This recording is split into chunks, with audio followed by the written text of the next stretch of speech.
Hey there, Sharon Horne-Ellstrom here. What needs to happen in order for you to supersize your business? Not what do you want to happen, what do you think has to happen, what absolutely positively needs to happen in order for you to grow and create the business that you want.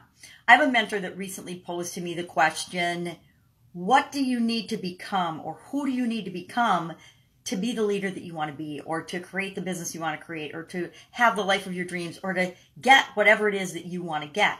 And that got me to thinking this morning, well, how does that apply to my business? How does that apply to my businesses? How does that apply to my life? How has that applied to my work life? And what does it mean to me? Well, the first thing I did is what I always do. I got out a pad of paper and I started brainstorming, what do I have to become? What do I need to supersize and grow my business? And I started to make this big list of things. And then as I'm looking at the list and the things that I wrote down, I asked myself the question. So I challenge you today to brainstorm the list of what do I need in order for my business to be what I want it to be and to supersize. It gets us future thinking instead of necessarily being mired in the crap that's going on right now. Because I don't know about your life and your businesses, but pretty much every day some poop hits the fan and stuff happens and we just deal with it. That's inherent in having a business. That's inherent in having a life, right? Stuff just happens and we do the best we can to manage and control and figure out and have systems and procedures and processes in place to handle the what ifs of the world.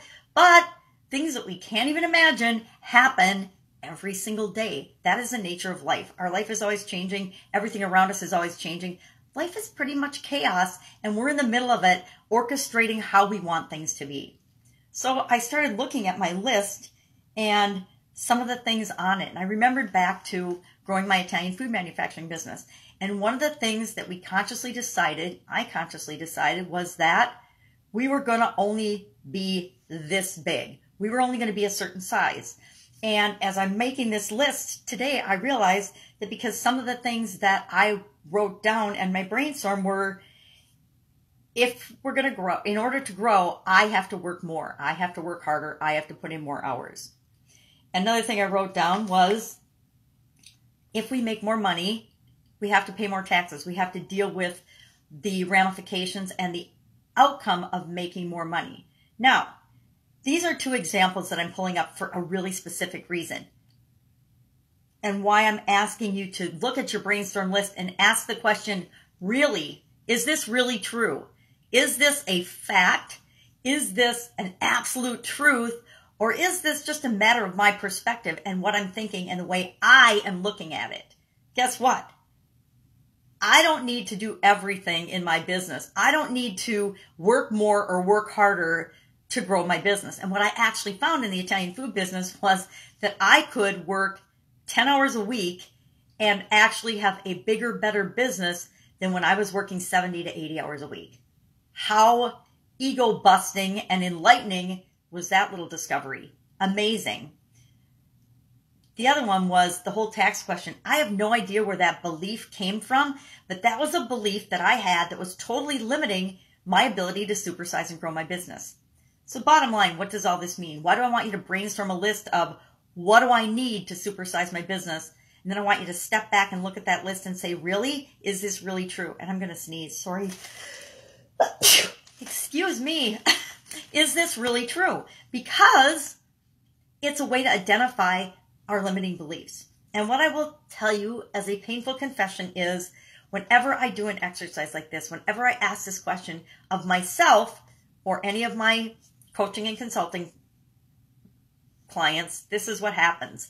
It always, and this is really hard to admit, but it always boils down to something I, or the owner, or the management team, or the leadership group is thinking or doing that is based on a limiting belief or a different way of looking at something. And if they just change their perspective, if we just look at the situation from a different angle, if I just look at something from a different angle, or if I ask myself, is this really true? Is this a fact? Or is this just something based on the beliefs that I've gotten over my life experiences?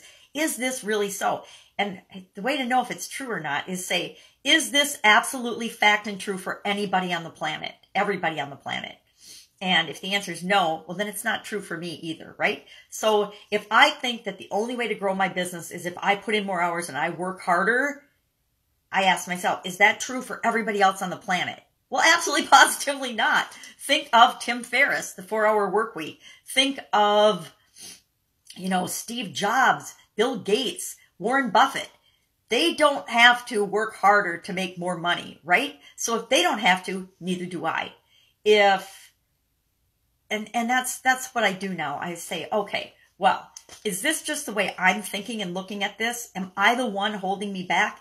Yeah, absolutely, positively. So as hard as it is to admit, oftentimes, okay, I'm just going to say it right out, all the time, whenever you hit a stall or a block or an obstacle in your business, it's the way you're looking at it. There are no obstacles to creating whatever or anything that we want for our business, including growing and supersizing our business. It can be whatever we want it to, as long as we're willing to look at what we're creating now and say, is this really true? Is this holding us back? And then as soon as you see that, as soon as you say, oh my God, this is right in my face holding me back, the answer to overcome that obstacle just appears. I don't know. It's almost like magic. It's not magic. It's the way our brain works.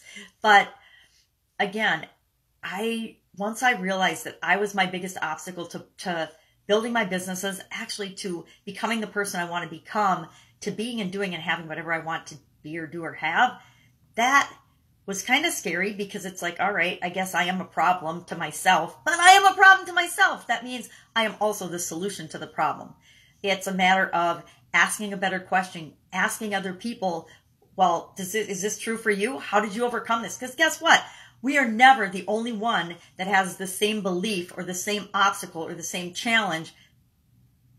I mean, we're not that unique and special. We're all unique and special, but I guarantee someone else has lived through the exact situation, the exact problem, the exact challenge that you're living through right now. So ask for help. That's a biggie for me. That's been one of my biggest obstacles and biggest challenges in my entire life. It's just asking the question, asking for help, asking what other people do to find the success that they want, and then modeling that.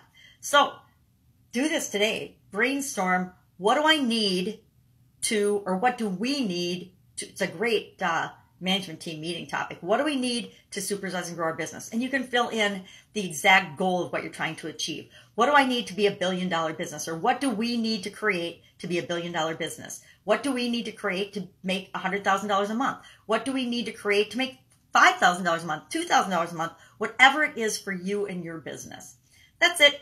Enough rambling. Go out, make it a fantastic Supersize Your Business day, and I will, of course, be with you tomorrow.